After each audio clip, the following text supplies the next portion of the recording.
అనుకోకుండా సముద్ర ప్రయాణం, ఆ ప్రయాణంలో పడవ మునిగిపోవడం, అంతలో హఠాత్తుగా ఏం జరుగుతుందో తెలియని అయోమయ స్థితిలో ప్రజలు, ఆ సముద్రం పైన చెల్లాచెదరిగా పడి ఉన్న మనుషులు, ఆ మనుషుల నుంచి ఒక వ్యక్తి కథ.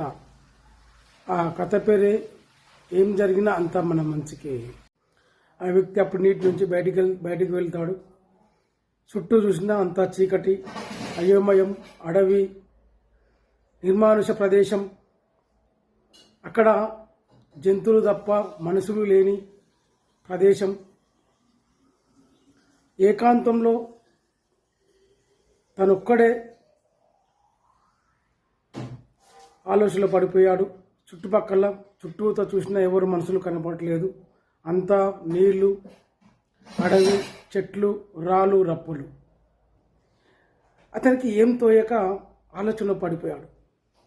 అబ్బా, ఏం జరుగుతుందబ్బా, ఈ విధంగా ఒంటరిని అయిపోతుంది కదా అని చాలా బాధపడుతూ కలజెత్తుతూ తనకు తానే ఆలోచనలో పడిపోయాడు.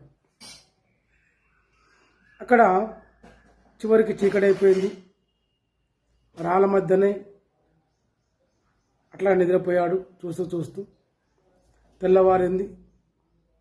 తెల్లవారేసరికి ఆ సముద్రం ఒడ్డుకి వెళ్ళి అక్కడ కలబురతాలు తీసుకొని అవే నీళ్లు తాగుతూ అక్కడే ఉండిపోయాడు.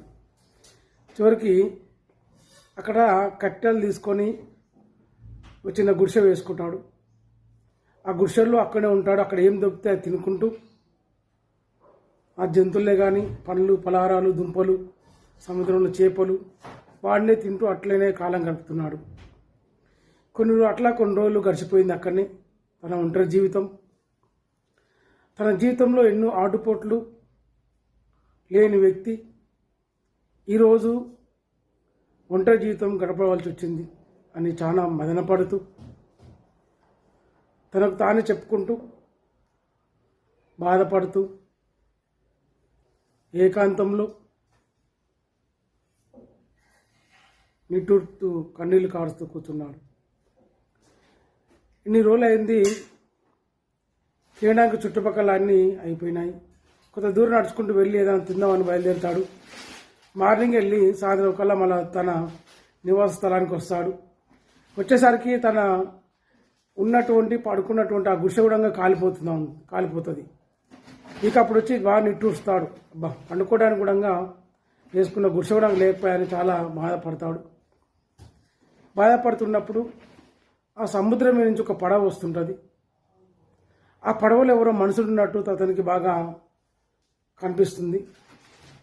ఆ పడవను చూసి సంతోషపడాలో బాధపడాలో ఏడువాళ్ళలో ఏం తోయదు. ఎందుకంటే వాళ్ళు మంచోళ్ళ చెడ్డోళ్ళ, చంపడానికి వచ్చారా, తీసుకుపోవడానికి వచ్చారా, కాపాడడానికి వచ్చారా, రక్షించడానికి వచ్చారా అనేది అయోమయంలో సందిగ్ధంలో పడిపోయాడు. చివరికి వాళ్ళ దగ్గరకు వచ్చి అతనితో మాట్లాడతారు.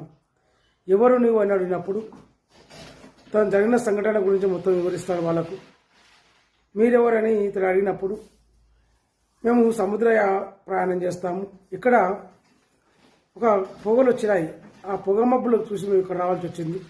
ఎందుకంటే ఈ అడవిలో, చిట్టడవిలో, కారు అడవిలో, ఎవరు లేని అడవిలో పొగ రావడం ఏందని మాకు కొంచెం సందేహం కలిగి ఇక్కడ వచ్చి చూస్తే గుడిసె కాలిపోయి ఉన్నది, మీరు కనిపిస్తున్నారంట.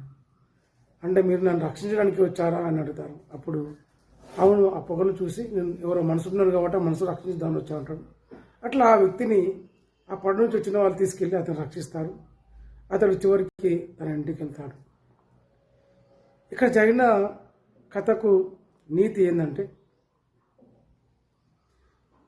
జీవితము ఎలా ఉన్నా ఏదో ఒకప్పుడు మనిషికి కష్టాలు, నష్టాలు, ఆటుపోట్లు, బాధలు, కన్నీళ్ళు ఎదురవుతాయి.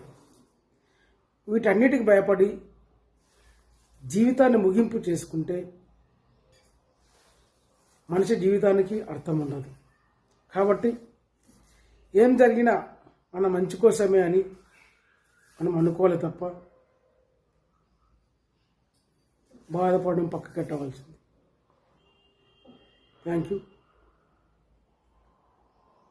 ఇట్లు పోలే వారి ముచ్చట్లో ఈ కథ. మీకు నచ్చినట్లయితే లైక్, షేర్, సబ్స్క్రైబ్ చేయండి. Thank you.